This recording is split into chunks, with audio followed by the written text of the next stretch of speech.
am not inside a fusion reactor. I'm in an airplane bathroom. I'm on top of a hill. I am squinting into the sun. I'm on the Swanscombe Peninsula. I am about to cross a road.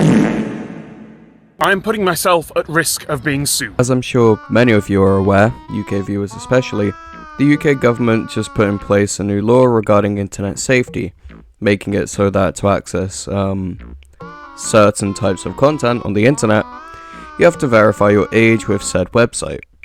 This act is called the OSA, the Online Safety Act. It aims to protect users from illegal content and harmful material, particularly for children, and requires companies to assess and mitigate risks. The OSA applies to user-to-user services like social media and search engines with UK users or those targeting the UK market. Obviously, people are not very happy about this because they feel like it's an invasion of privacy, and one small security breach could lead to hundreds of pieces of data being leaked across third parties. For example, some websites like Reddit have opted to use a third party called Persona, an American-based company that uses AI to determine the age of the user, so data isn't actually stored on their database. But why am I blabbering on about this if this channel is primarily a gaming channel?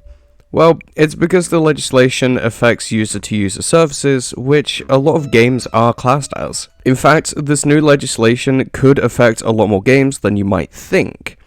As far as the law is concerned, practically every online multiplayer game is considered to be user-to-user service, as you're interacting with other players through gameplay and sometimes one or more forms of communication, be it text chat or voice chat. Obviously, I don't care about people being ID'd to buy games like GTA because they have very heavy themes of adult content in them, but I am extremely worried about multiplayer games being locked behind age verification because they contain voice chat functions or user-generated content. It's not looking good for VR chat and Gmod role players. Because I have phantom pain! When you can... Over the past week, we've already seen ID verification rolled out on Xbox as a result of this legislation being put in place. By next year, if you haven't verified your age, you could see yourself losing access to social features such as voice chat and messaging. Whilst this is currently a thing being rolled out in the UK, Microsoft are talking about making it a global thing. Thank God, A, I didn't buy an Xbox, and B, this wasn't a thing when I was a kid because those OG COD voice chats were absolutely golden. Big up Danny G.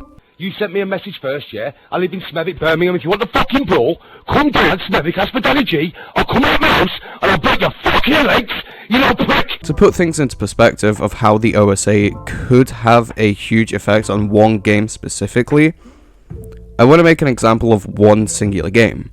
And that one game I want to make an example of is Warframe. Now, the team of Warframe are very in touch with their community, so much so that their cosmetic store has a specific section called Tenogen.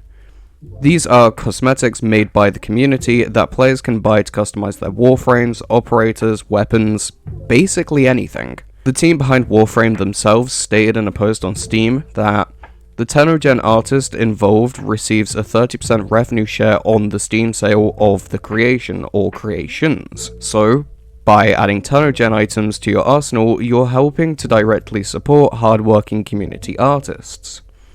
However, with the implementation of the OSA, this means that players in the UK might not be able to buy this content, meaning both the creators of the content and the players themselves miss out on something really cool. We don't know if this is for certain how the OSA could affect user-generated content, but it sure seems like it could if dev teams aren't careful about it. Warframe is a game that depends on its community, with multiple channels in the chat for questions, LFG groups, and even a market, and I'd hate to see the game neutered by this new legislation. But that just about does it for this video. It isn't just Warframe that's affected by this, your favourite game could be in trouble if you're a UK gamer. Overwatch, Marvel Rivals, Call of Duty, Fortnite, Valo, CS, League, the list goes on and on.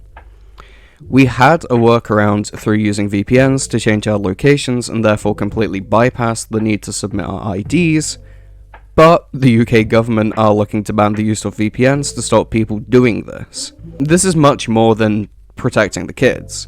This is outright an invasion of privacy, and they're not being discreet about it. You know what else is messed up?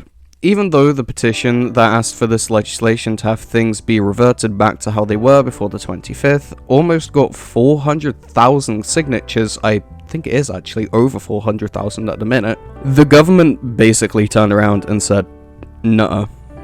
I fucking hate this country. And it's not because I want to goon.